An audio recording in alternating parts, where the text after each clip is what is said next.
Marami ang hindi nakakaalam na minsan, ang dahilan kung bakit hindi natin naabot ang mga pangarap natin ay hindi dahil sa kakulangan ng talento o swerte, kundi dahil masyado tayong maingay tungkol sa mga plano natin sa buhay. Sa tuwing isinasalaysay natin sa iba ang mga bagay na gusto nating makamit, may bahagi ng ating determinasyon na unti-unting kumukupas. Ang apoy ng ating layunin ay napapalitan ng pansamantalang kasiyahan sa papuri o opinyon ng ibang tao. Ang mga salitang ibinubulong natin sa mundo ay nagiging hangin na naglalayo sa atin sa tunay na direksyon ng ating tagumpay. Ang taong marunong manahimik ay hindi nangangailangan ng pagkilala. Alam niya sa sarili niya na ang kanyang halaga ay hindi nasusukat sa dami ng taong nakakaalam ng kanyang mga plano, kundi sa lalim ng kanyang disiplina at sa tibay ng kanyang konsentrasyon. Ang katahimikan ay hindi kawalan ng lakas, ito ay tanda ng kontrol. Ang isang mandirigmang walang disiplina ay maingay, ngunit ang tunay na matatag ay yaong kayang maghanda sa dilim at hayaang ang liwanag ng kanyang resulta ang magsalita para sa kanya. Sa panahon ngayon, tila ba naging uso ang ipakita ang bawat hakbang, bawat tagumpay, at bawat plano sa mga mata ng lahat. Ngunit ang karunungan ng mga sinaunang pilosopo ay malinaw. Ang isang kaluluwang nagnanais ng kapayapaan ay kailangang marunong mamili kung ano ang dapat sabihin at kung ano ang dapat itago. Ang ingay ng mundo ay may kapangyarihang sirain ang konsentrasyon ng isang taong nagtataguyod ng kanyang pangarap. Kapag masyado tayong bukas, nagiging mas madaling pasukin ng pagdududa at negatibong impluensya ang ating kalooban. Sabi ni Marcus Aurelius, "The more you say, the less you control." Sa bawat salitang binibitawan, may kapangyarihang nawawala, kaya ang tunay na matalino ay hindi inuubos ang kanyang lakas sa pagpapaliwanag. Ginugugol niya ito sa paggawa, sa pagpupunyagi at sa pagtahimik na pag-angat. Ang katahimikan ay kanyang kanlungan at ang kanyang mga gawa ang siyang nagsisilbing tinig. Kaibigan at kapatid, muli inaanyayahan kita na mag-subscribe sa ating channel para lagi kang updated sa mga bagong videos na aking gagawin at babago sa pananaw mo sa buhay. Ngayon, kung tunay mong hangad ang katahimikan na may kapangyarihan at tagumpay na may disiplina, panahon na para unawain kung bakit may mga bagay na mas mainam itago kaysa ipagsigawan. Ito ang siyam na dahilan kung bakit hindi mo dapat ipaalam ang mga plano mo sa buhay, mga aral na magpapaalala sa iyo na ang tunay na lakas ay hindi nasusukat sa dami ng salitang binibitawan, kundi sa lalim ng katahimikan na iyong pinanghahawakan. Number 1. Kapag ibinahagi mo ang iyong plano, nababawasan ang iyong lakas na kumilos. Isa ito sa mga pinakakaraniwang pagkakamali ng mga taong may malalaking pangarap. Kapag ang isang tao ay nagsimula ng magsalita tungkol sa kanyang mga plano, nagkakaroon siya ng panandaliang kasiyahan na parang natupad na niya ang kanyang layunin kahit wala pa naman siyang nagagawa. Ang papuri ng iba ay nagiging kapalit ng tunay na progreso. Ang mga salitang dapat sana ay naging mga kilos ay nauubos sa pagpapaliwanag at paghahanap ng pagkilala.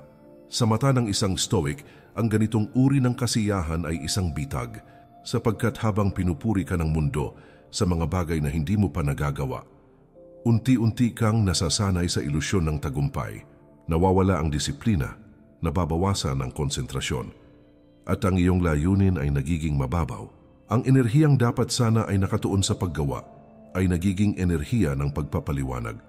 Sabi ni Epictetus, kung nais mong umunlad, matutong maging kontento kahit isipin ng iba na ikaw ay hangal o mangmang. Ibig sabihin, kung nais mong umangat, kailangang handa kang magmukhang tahimik, ordinaryo at hindi maintindihan ng iba. Ang tunay na matalinong tao ay hindi ginugugol ang kanyang oras sa pagpapatunay, kundi sa paghubog ng sarili. Hindi niya kailangan ng papuri o pagkilala upang magpatuloy dahil alam niyang ang tunay na tagumpay ay hindi kailangang ipaalam. Kapag ibinabahagi mo ang iyong mga plano, binubuksan mo ang iyong sarili sa mga opinyon, paghusga, at negatibong enerhiya ng iba. Sa halip na lumakad sa sariling direksyon, napupuno ka ng pag-aalinlangan at sa bawat sandaling ginugol mo sa pakikinig sa ingay ng iba, may nawawalang oras sa paggawa ng mga hakbang na magdadala sa iyo sa tagumpay. Ang katahimikan ay isang pader na nagpoprotekta sa iyong layunin. Sa loob nito, May puwang para sa disiplina, focus at kalinawan ng isip. Kapag pinili mong manahimik, binibigyan mo ang sarili mo ng pagkakataong tumutok, magplano at kumilos ng walang sagabal. Ang mga dakilang tagumpay ay hindi ipinanganak sa mga salita, kundi sa mga gawaing tahimik na hinubog ng tiyaga at disiplina. Ang taong marunong magtanim sa dilim ay siya ring taong handang mamunga sa liwanag. Huwag mong hayaan na ang iyong lakas ay maubos sa pagkwento. Ilaan mo ito sa pagbuo sa pagtutok at sa pagsisikap, sapagkat sa dulo, hindi mo kailangang ipaliwanag kung ano ang plano mo sa buhay. Ipakita mo ito sa pamamagitan ng resulta. Number 2, kapag sinabi mo ang iyong mga plano, binibigyan mo ng pagkakataon ng iba na sirain ang iyong direksyon. Sa mundong puno ng ingay, hindi lahat ng nakikinig ay nagnanais mong magtagumpay. Marami ang makikinig upang husgahan, hindi upang umunawa. Marami ang nangingiti, ngunit lihim na nag-aabang kung kailan ka madadapa. Kapag ipinahayag mo ang iyong mga plano, binubuksan mo ang pinto ng iyong isip sa mga taong hindi karapat-dapat pumasok. At sa sandaling iyon, ang iyong direksyon ay unti-unting naapektuhan ng mga opinyon, duda at inggit ng iba. Ang mga Stoic ay naniniwala na ang tunay na kapayapaan ay nagmumula sa loob, hindi sa palakpak ng tao. Ang sino mang nakadepende sa pagkilala ng iba ay nagiging alipin ng kanilang mga salita. Kapag masyado mong pinakinggan ang ingay ng paligid, nawawala ang boses ng iyong sariling karunungan. Ang panlabas na opinyon ay parang hangin na hindi mo makokontrol. Ngunit kaya nitong gibain ang pundasyon ng iyong focus kung hahayaan mo.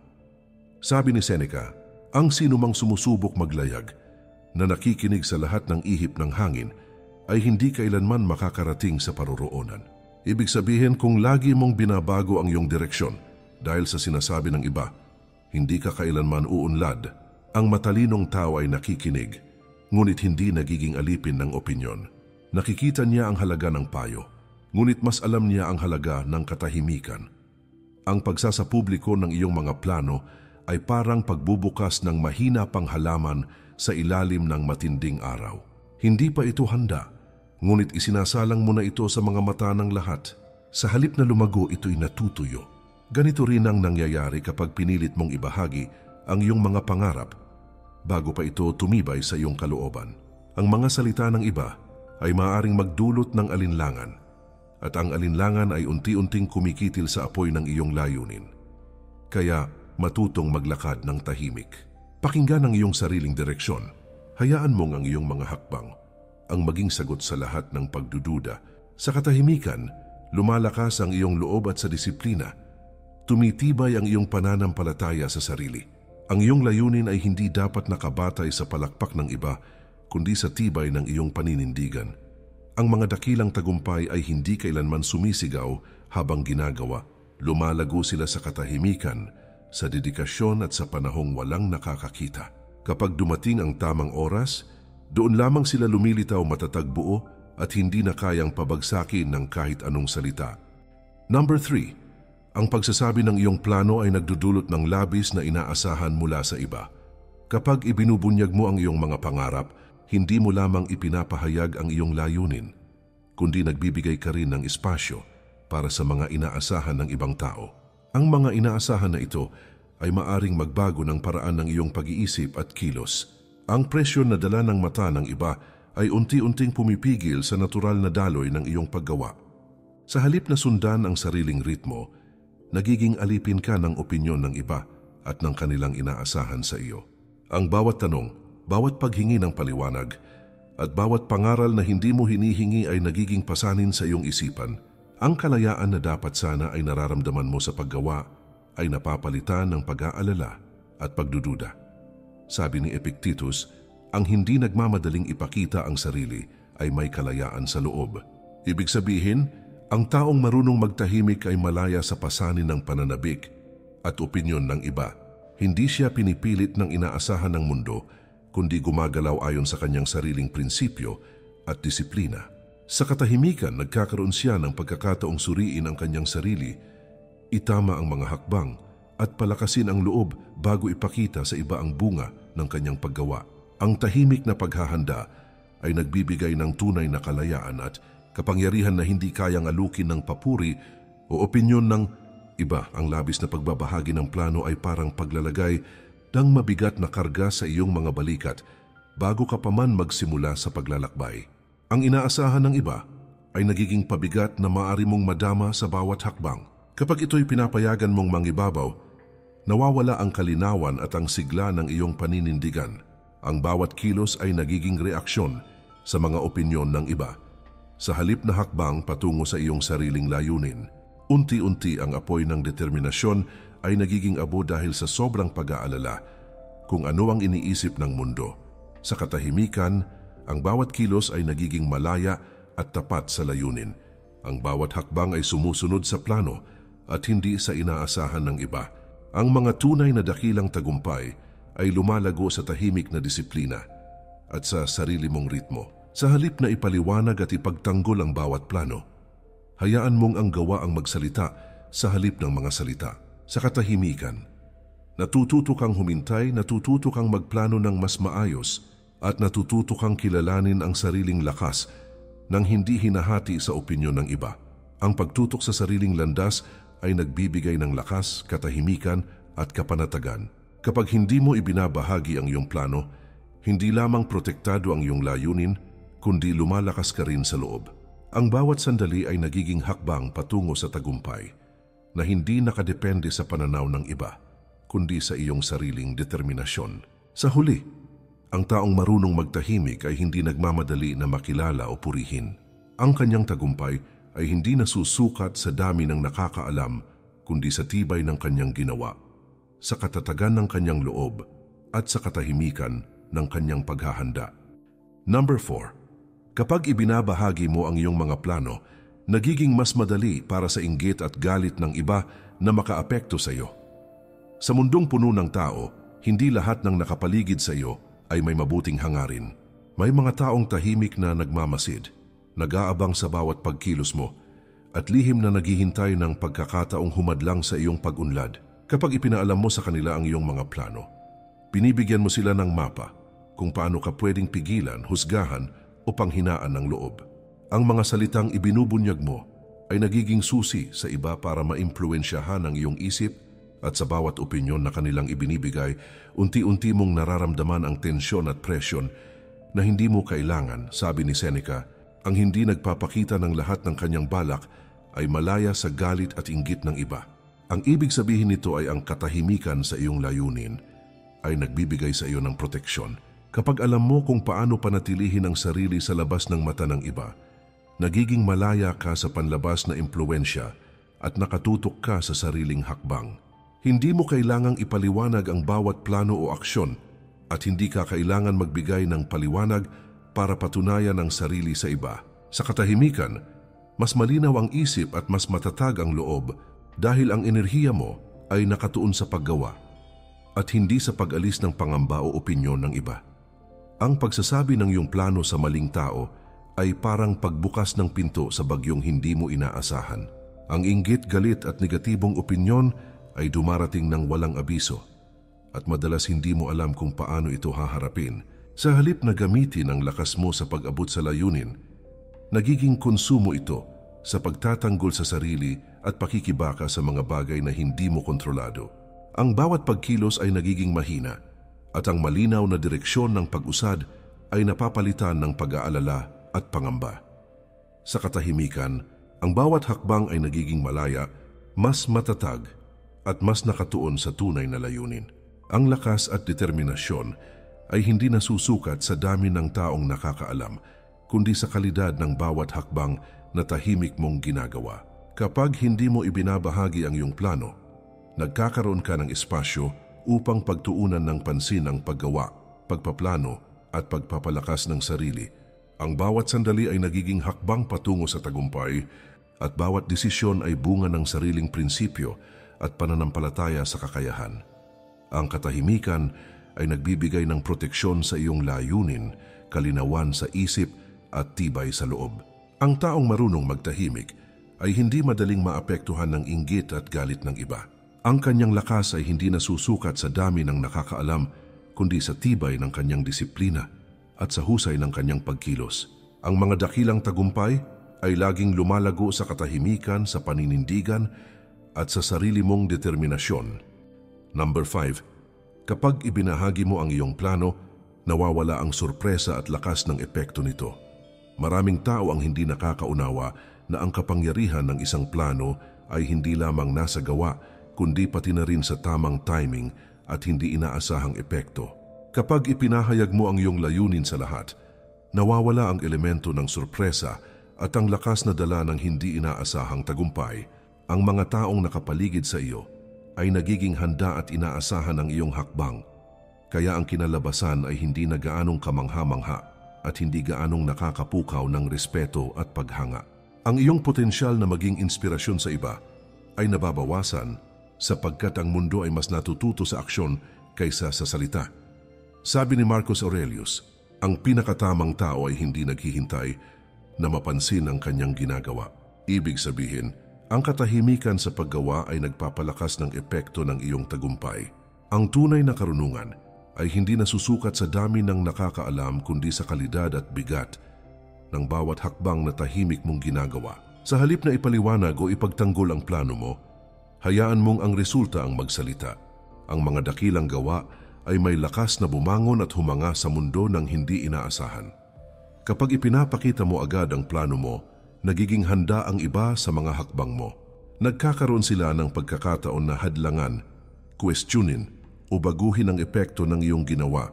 Ang bawat salita na lumalabas sa iyong bibig ay maaring magbigay sa iba ng ideya kung paano mabawasan ang halaga ng iyong aksyon. Ang sobrang pagbubunyag ay nagbabawas ng kapangyarihan ng iyong sariling gawa. Sa katahimikan, ang bawat aksyon ay nagiging mas makapangyarihan. Ang bawat hakbang ay sumusunod sa natural na daloy ng layunin, walang sagabal mula sa panlabas na ingay. Kapag hindi mo ibinabahagi ang plano, ang tagumpay mo ay nagiging mas matindi at mas kamangha-mangha. Ang epekto nito ay hindi lamang sa iyo, kundi pati na rin sa mundo na saksi sa iyong gawa. Ang mga dakilang tagumpay ay hindi nangangailangan ng patunay o papuri habang ginagawa.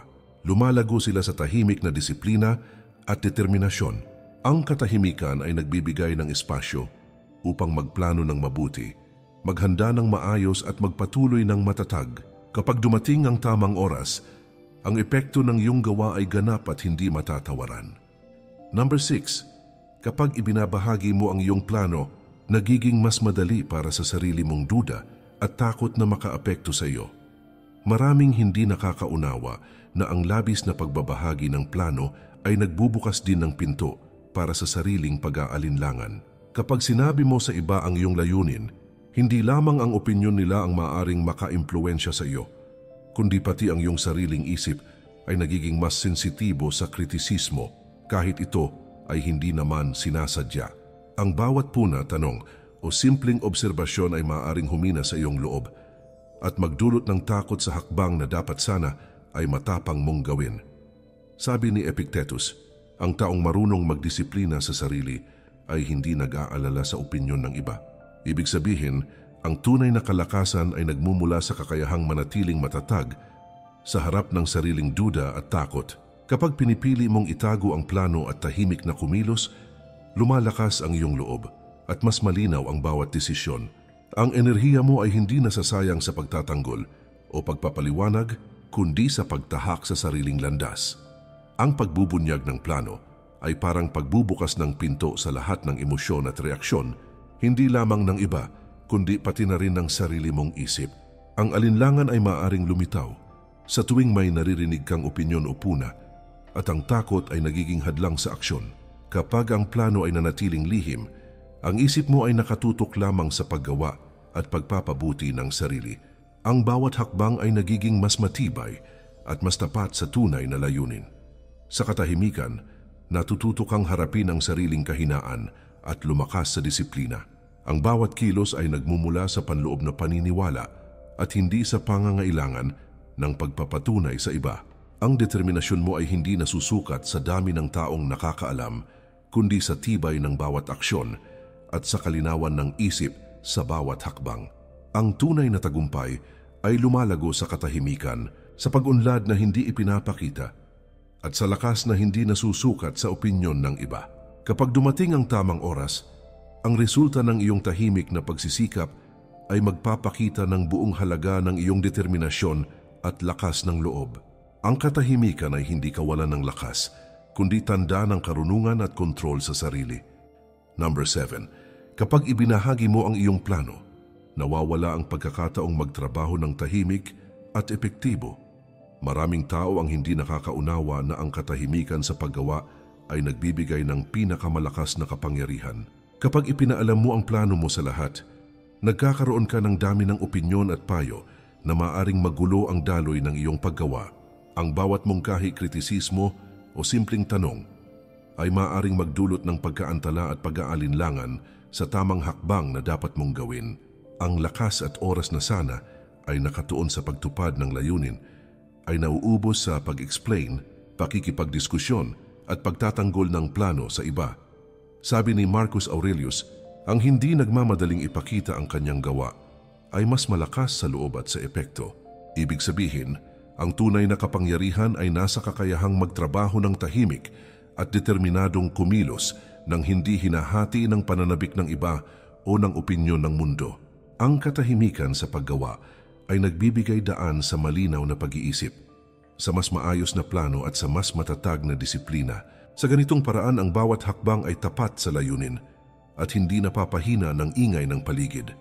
Kapag ibinabahagi mo agad ang plano mo, nagiging mas mahirap ang pagtutok at mas madaling madistract.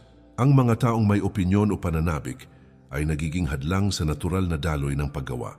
Ang bawat kilos ay maaaring humina dahil sa pangangailangan na ipaliwanag at ipagtanggol ang plano mo. Ang iyong enerhiya ay napupunta sa bagay na hindi mo kontrolado at ang focus mo sa tunay na layunin ay napapalitan ng stress at pag-aalala. Sa katahimikan, natututo kang magtrabaho ng tahimik at epektibo. Ang bawat aksyon ay nagiging mas matibay at mas makabuluhan. Ang determinasyon mo ay hindi nasusukat sa dami ng taong nakakaalam, kundi sa kalidad ng bawat hakbang at sa tapat na pagsunod sa iyong prinsipyo.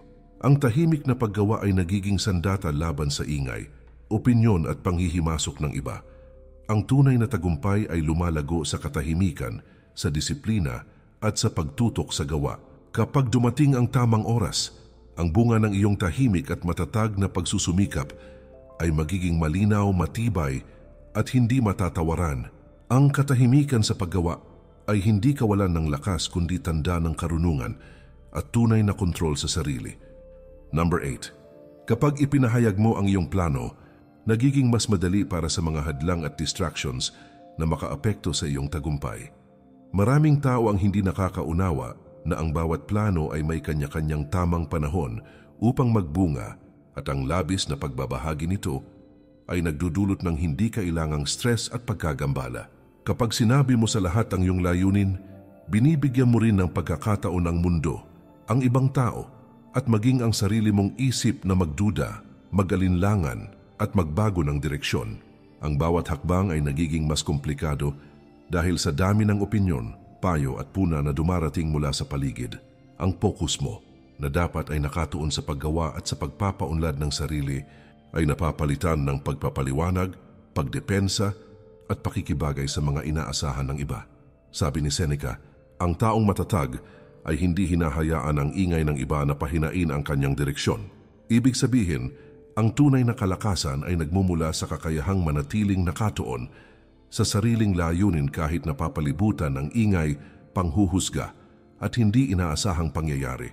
Ang katahimikan sa pagpaplano at paggawa ay nagbibigay daan sa kalinawan ng isip at sa lakas ng loob na tahakin ang tamang landas ng walang sagabal.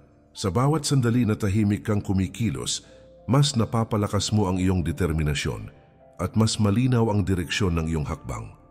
Kapag ipinapahayag mo ang plano mo, nagiging mas madaling maapektuhan ka ng distractions at mga hadlang na hindi mo kontrolado. Ang bawat opinyon, bawat puna at bawat tanong ay nagiging ingay na maaaring magdulot ng alinlangan. Ang enerhiya na dapat ay ginagamit sa paggawa ay nauubos sa pag-aayos ng impresyon ng iba at sa pakikipagdiskusyon.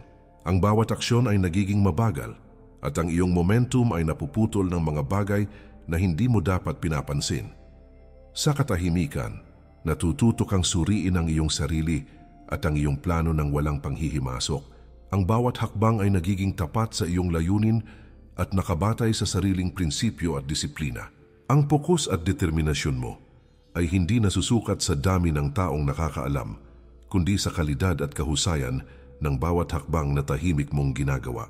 Kapag nanatili kang tahimik, hindi ka lamang protektado mula sa distractions, kundi mas nakakapagplano ka ng mas maayos, mas nakakilos ng mas epektibo at mas tumitibay ang iyong loob. Ang mga dakilang tagumpay ay lumalago sa katahimikan at sa sariling disiplina. Ang katahimikan ay hindi kawalan ng lakas, kundi isang sandata na nagpoprotekta sa iyong plano at pinapalakas ang bawat hakbang patungo sa tagumpay. Sa tamang oras, ang bunga ng iyong tahimik at disiplinadong paggawa ay magiging malinaw, matatag at hindi matatawaran. Ang katahimikan ay nagbibigay ng espasyo upang lumakas, mag-isip ng malinaw at kumilos ng buong puso. Number 9. Kapag ibinabahagi mo ang iyong plano, nagiging mas mahina ang iyong motibasyon at paninindigan. Maraming tao ang hindi nakakaunawa na ang tunay na motibasyon ay nagmumula sa panloob na determinasyon, hindi sa papuri o opinyon ng iba. Kapag ipinapahayag mo ang iyong plano sa lahat, ang pansamantalang kasiyahan ng pagbabahagi ay nagiging kapalit ng tunay na sigla at pangmatagalang motibasyon. Ang bawat salita na lumalabas sa iyong bibig ay maaaring magdulot ng pakiramdam na natapos mo na ang hakbang na dapat ay ginagawa mo pa lamang. Ang panloob na apoy na dapat nagpapagalaw sa iyo ay unti-unting humihina at ang disiplina ay nagiging bulag sa tamang direksyon. Sabi ni Marcus Aurelius, ang hindi nagpapahayag ng lahat ng kanyang layunin ay may kalayaan na kumilos ayon sa sariling disiplina at lakas ng loob. Ibig sabihin, ang katahimikan sa plano ay nagpapalakas ng tunay na motibasyon sapagkat hindi ito nakadepende sa opinyon o paghanga ng iba. Kapag ang aksyon mo ay tahimik at nakatuon sa layunin, ang bawat hakbang ay nagiging mas makabuluhan, mas tapat at mas malakas ang epekto. Ang katahimikan ay nagiging pundasyon ng tibay ng loob at ng determinasyon na hindi madaling masira. Kapag agad mong ibinahagi ang plano mo, nagiging madaling maapektuhan ka ng opinyon ng iba at ng sariling pag-aalinlangan. Ang bawat puna, kritisismo o simpleng tanong ay maaaring magdulot ng pagdududa sa sarili at pagpapahina ng paninindigan. Ang enerhiya na dapat ay nakatuon sa paggawa at pagpapabuti ng sarili ay napupunta sa pagtatanggol, pagpapaliwanag at pakikipagdiskusyon sa iba. Sa ganitong paraan, ang motibasyon ay nagiging mahina at ang pag-usad ay napipigil ng hindi kinakailangang hadlang. Sa katahimikan, ang bawat kilos ay nagiging tapat sa layunin, malakas ang bawat hakbang at malinaw ang bawat desisyon.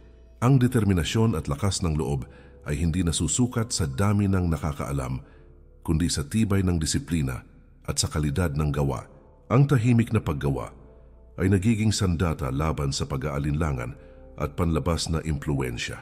Sa ganitong paraan, ang motibasyon ay hindi lamang nananatili, kundi lumalakas sa bawat sandali ng tahimik na pagsusumikap. Ang tunay na tagumpay ay lumalago sa katahimikan, disiplina at panloob na lakas. Kapag dumating ang tamang oras, ang bunga ng iyong tahimik at matatag na pagsusumikap ay magpapakita ng buong halaga ng iyong determinasyon at paninindigan. Ang katahimikan ay hindi kawalan ng lakas, kundi tanda ng karunungan, kontrol sa sarili at tunay na kapangyarihan ng loob. Sa huli, ang tunay na lakas at tagumpay ay hindi nasusukat sa dami ng nakakaalam ng iyong plano, kundi sa tibay ng iyong disiplina, sa katahimikan ng iyong paghahanda at sa determinasyon ng iyong aksyon. Ang bawat hakbang na tahimik mong ginagawa ay nagiging pundasyon ng tagumpay na hindi matitinag ng opinyon, inggit o panghuhusga ng iba. Sa katahimikan, natututo kang magpakatatag, manatiling tapat sa layunin, at yakapin ang proseso ng sariling paglago ng walang sablay. Huwag hayaan na ang ingay ng mundo ay magpahina sa iyong focus at paninindigan. Ang bawat gawa mo, kahit tahimik at hindi ipinapakita, ay may kapangyarihan at kahalagahan na darating sa tamang oras.